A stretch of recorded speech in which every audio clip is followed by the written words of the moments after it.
Khadi is empowering the poorest of the poor. Khadi को लोग freedom fabric भी कहते हैं. Khadi is national fabric also. और मैं उसे magic fabric कहता हूँ. ये सवाल भी अक्सर पूछा जाता है, why khadi? Because khadi is the most environmentally friendly fabric. The products are completely recyclable and biodegradable. It has zero carbon footprint. Traditional manufacturing, most water efficient. शायद आपको मालूम नहीं होगा कि खादी का जब 1 मीटर कपड़ा बनता है तो उसमें मात्र 3 लीटर पानी की जरूरत पड़ती है, लेकिन वही कपड़ा 1 मीटर जब मिल में बनता है तो करीब 56 लीटर पानी की जरूरत पड़ती है. तो this is most environmentally friendly fabric. Khadi is effective. Modern times is safe because it's handsman and handwoman and it's friendly. It's fashionable, it's luxurious, it's simple. It is indigenous. It represents India's self-reliance, legacy, traditions, and pride of rural productivity. Khadi is heritage, humanity, and joy of India. It is rewarding. And a champion of nature. Diya Mirza plays many roles with elan and ease. Diya's repertoire work includes a host of blockbuster films, including the recent mega successful film Sanju, and beauty pageant titles, positioning her amongst the most successful and versatile beauty icons and actors of our country. May we please welcome Diya.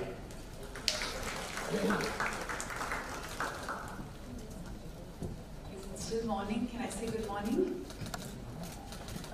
Good morning, friends. It's an honor and a pleasure to be here on what I perceive as one of the most critical engagements that Lakme Fashion Week conducts. It's really encouraging to know that Lakme Fashion Week cares about the environment and is working towards sustainable goals and encouraging more people to expand their consciousness and their awareness of the impact that they have on our shared home, the only one we know, our planet. I stand before you today to explain a few things that some of the gentlemen have spoken about earlier in the simplest terms possible. We have been hearing these terms repeatedly in the recent past, because if we do not, each one of us, understand what these terms mean, it would be impossible for us to imbibe them and implement them in our lifestyle and in our everyday choices as producers and as consumers. So I hope to be able to explain that to you. But before I go into explaining what circular economy means in simple terms, I want to start with just painting a perspective, a very simple perspective that I share with little children when I do talks with them. So the perspective is this. 2.37% is the geographical landmass of India, our country. It's a very small part of a very beautiful planet. And on this 2.37% lives the world's second largest population. It's a very small land that has a very large number of inhabitants. And in this very small land with a large number of inhabitants, we all have needs, basic human needs. Need for water, primarily, need for food, and then comes the rest, clothing and shelter. But the primary need for every life to exist is water. And what is the birthing ground of our rivers and our water bodies is our forest cover, our green cover, that is less than 5%, which means that the dense and the protected forest areas, which is less than 5%, is supposed to be the birthing ground of rivers that is supposed to support the life of all our people and our existence. Which is why I am so passionate about protecting our forests, our wildlife, and also encouraging more people to understand this very simple perspective. Because every action and inaction on our part has consequences on our environment. And we as human beings are not separate from our environment, and we're not separate from nature. We're a part of it and not apart from it. And everything that we do to the environment, we're in fact doing to ourselves. Which is what brings me to explaining why the circular economy and what is the circular economy. Unlike other species on our planet, we are the only species that produces kachra. Right? We make things that we dispose of, but thereby creating waste. And unfortunately, a lot of this waste that we create has nowhere to go. So a lot of it gets incinerated, which means it gets burnt, polluting our air, our soil, and our water. A lot of it lands up in landfills, creating all kinds of toxicity. A lot of it lands up, you see it on the wayside, and then it eventually lands in our rivers, in our oceans, and our water bodies, creating serious amounts of pollution and toxicity. Earth, its resources, living things have been around for billions of years. In nature, there is, like I said, no waste generated. And every iota of waste that nature generates produces new life. So what? The bark of the tree, when it falls, it mingles with the soil, it becomes rich nutrients, it feeds new organisms, and new life is born. And then, of course, this grows, it gets consumed or eaten by another living thing and eventually decomposes, and the nutrients return to the soil, making way for new things to come to life.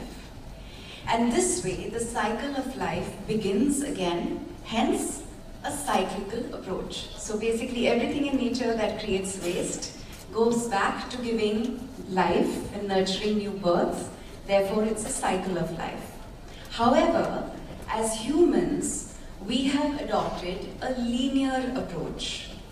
We take, we make, and we dispose. Each time we dispose, the waste piles up. As we all know, Earth has finite resources. And as of 2 weeks ago, human beings have exhausted the resources that were made available to us by nature for the entire year 2 weeks ago. So we've already exhausted what nature provides, even before the year has ended. As we all know, the Earth has finite resources, and collectively, this impacts our resource efficiency and sustainability. In the circular economy approach, each new object is designed for future reuse, and at the end of its life, it becomes a potential resource. Which means, if we as individuals, as human beings, can draw our consciousness to the materials that we're using to make the things that we consume, be it the food we eat, or the clothes we wear, or the homes we build, or the cars we use, whatever it is that we're using, can we find a way to use technology, science, innovation, and most importantly, creativity and empathy to make things that have an end life, that don't destroy the life that the Earth provides. We need to redesign our products to ensure that the waste they generate builds capital rather than reduce it. This essentially means that we need to engage with all actors. Designers, not the one that I am, but, well, we can engage too. But what I mean here is designers, producers, business, industries, retailers, to impact the complete value chain.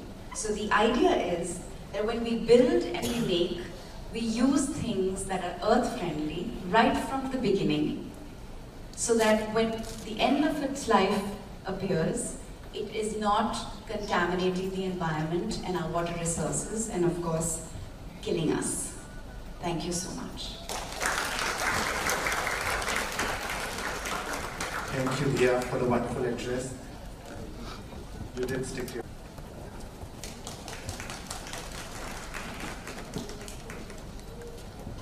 The problem with being the last speaker always is Most of the points you want to raise have already been spoken. We intend to promote the thought leadership in sustainability and circular economy by nurturing environmental champions of tomorrow. This will be fully designed and post the launch. The condition is very simple. You need to make sure you take any waste, including plastic. It's not just fabric, but any waste, and find an upgradation of that waste through your design. Whoever wins this concept, दिया ma'am के साथ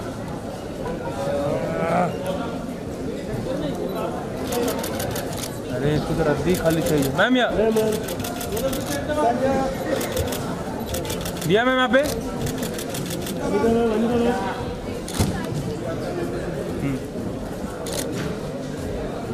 दिया ma'am solo या Ladies and gentlemen, please request you to make your way to the exit to start preparations for our next show. Thank you so much. Ma'am wait wait यहाँ पे आपके थोड़ा सा राइट आगे वो था ये मैम सेंटर स्ट्रेट एकदम स्ट्रेट मैम मैम लोग क्या या मैम